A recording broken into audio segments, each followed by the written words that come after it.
Hello and welcome to the Rainbows and Leather podcast, your go-to podcast for kink and pride history. Content warning. Today's episode will contain sexually explicit content, as is the nature of sexual liberation. Today's content will include what is kink, the history of kink at pride, and the arguments for and against kink displays and pride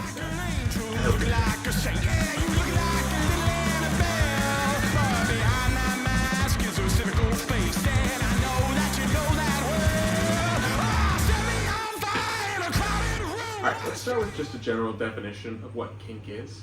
I've laid out a couple ways to define kink here. I think the basic definition would be a non-conventional preference for sexual acts. I think in everyday use, however, this term gets a little aggregated with the idea of fetish. We kind of refer to kink and fetish as interchangeable, where technically speaking, kink would just be a preference for sexual acts, while fetish would be a preference for sexual object, or sexualizing an object, a substance, something like that. However, I'd like to broaden this definition to a more all-inclusive sort of definition. I think that kink refers more, in this day and age, especially in the context of what we're speaking about here, kink refers more to the larger community of non-conventional sexual attraction and sexual expression. So this applies to things such as what kink, the basic definition of kink applies to, such as bondage, discipline, sadomasochism, those sorts of things, as well as the fetishism we see of leather, latex, things like that. And that leads us into basically our quick history of kink and kink at pride. So human sexuality has been diverse and expressed in different ways throughout our entire history as human beings. Go back, you can find sex toys of cavemen and things like that. So obviously sexual expression has never been there's no one conventional sexual expression. We've been experimenting with it for our entire existence as human beings. However, what we recognize today as kink culture, that the idea of the leather clad, the chains, the whips, that mostly developed prior to or after World War II by primarily queer veterans. After World War II, they founded biker gangs, and this is where we get the idea of leather as synonymous with kink culture. We saw these queer biker gangs start to form, and these were based around primarily smaller communities, only a handful of people, a little larger at that. This was not a widespread national community. It was also not inherently sexual in nature, but the general aesthetic as well as the idea of kink as we know it today is established by these gay World War II Americans. As queer communities started to establish themselves throughout the United States, we see that in Florida and across the South, as well as with things like Stonewall. As pride parades and pride events become more prevalent, so too does the establishment of kink communities. There starts to be a sort of the essence of pride as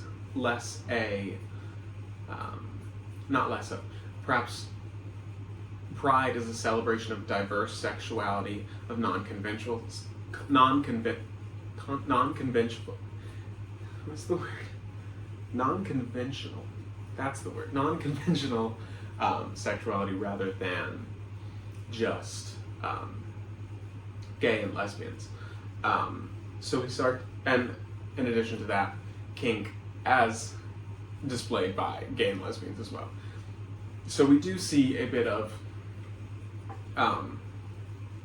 straightness in kink communities, but by and large, when we talk about kink at pride, we are still talking about queer individuals, and we'll get into more of that later in this episode.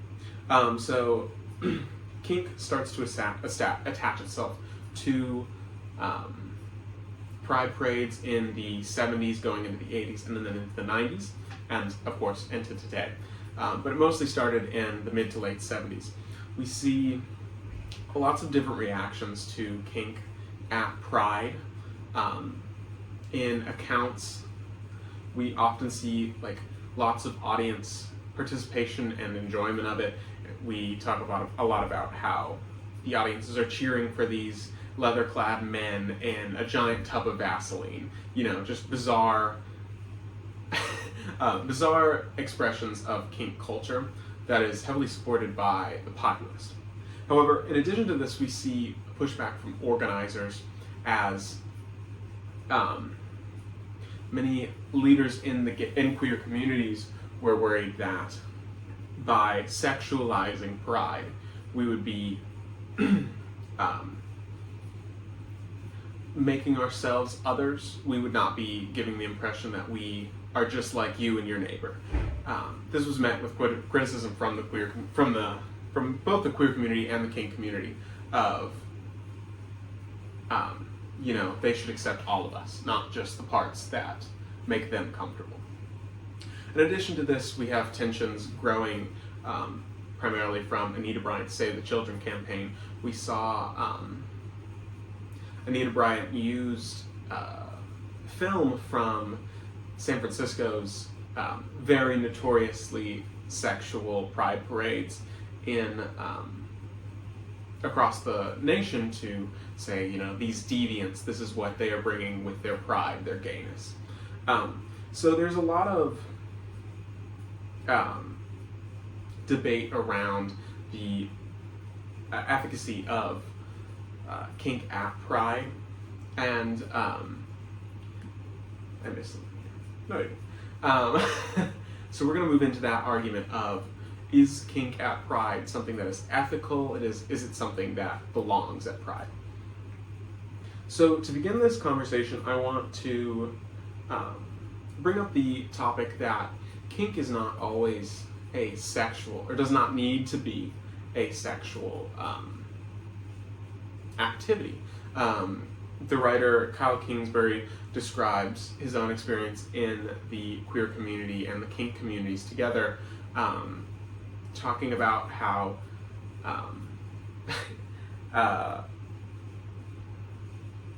how kink can be a platonic relationship just as it can be a sexual one.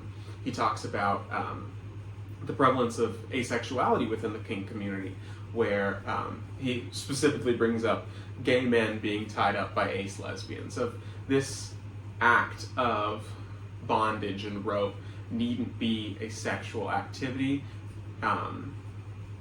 It can stem from just maybe a learning perspective, or just this is something someone enjoys. It doesn't need to be sexual in nature. You know, power and control are aspects of our everyday lives, and we don't approach our working relationships sexually, even though there are power dynamics there. Additionally, in that, I think that is very telling that there is a lot of asexuality within kink communities. It's not an uncommon thing to find asexual, you know, dungeon masters and stuff like that. Of like, these are people who are doing a service and doing a job. It is not sexual for them. Kingsbury also has a quote in his essay: "Leather is more than simply a kink. For many, leather is the language in which they are gay. It supports structures and enriches their queer sex, love, and family. The public deployment of leather clothing, gear, and practices can be an expression of culture, personality, and identity." So I really like this framing of kink as a community and culture. I think that it's an interesting approach that is very valid. You know, we see aspects of very unique culture within the kink community. We have obviously like clothing, styling. We also have a whole new language that's developed of, you know, top, bottom, verse, leather man, leather woman, and all of the different terms we associate with BDSM and leather culture and kink culture and fetishism as a whole. So with this all in mind, I want to transition into some of the arguments for and against kink at Pride. Just to start off, for some common arguments for kink at Pride. The major one being that Pride is a celebration of sexuality, and that we as queer people should express our sexuality in whichever way it presents to each other. Excuse me. Just broadly, I'm a queer person. My expression of sexuality should be in the way that I deem fit. Identity. Additionally, there is a idea we talk about constantly where Pride is a protest, and making people uncomfortable is kind of is like the essential part of a protest. Protest is not there to make everything convenient. It's there to disrupt. Additionally, I think there's a sentiment we hear the term rainbow capitalism quite frequently, of the commodification of queer spaces, queer events for the sake of capital. And a big pushback against kink at Pride is that it diverts the ability for corporations to indulge in Pride communities because they don't want to endorse these, flagrant acts of sexuality. So by disrupting that is also pro often in many people's eyes. Again, that's where organizers and attendees may differ. Organizers are still trying to fund their parades, and kink can provide a difficult place for that. Also, additionally, fun research. Queer people tend to just be more kinky than heterosexual people. Richard Sprott did a study in which he analyzed heterosexual versus queer people and how they report themselves, and he found that queer people are both more likely to report and more likely to have experienced and to continue to have what we would consider kinky sex. He indicates that kink serves as a mechanism for independent self-actualization and self-regulation, which can be particularly fond things for the queer community. I also personally just wanted to add that I think that kink is a very community-based as well as trust-based expression of sexuality, and I think that tends to appeal to the group of queer people we are, who are discriminated against, and we constantly search for our own communities. For arguments against kink at Pride, I split these into two sections primarily. To start, we have good faith arguments against kink at Pride. Like I mentioned earlier, there's a decency politics there. Whether that be, do we still want to appeal to corporations that fund our Pride events? Do we want to, do our best to not make people uncomfortable?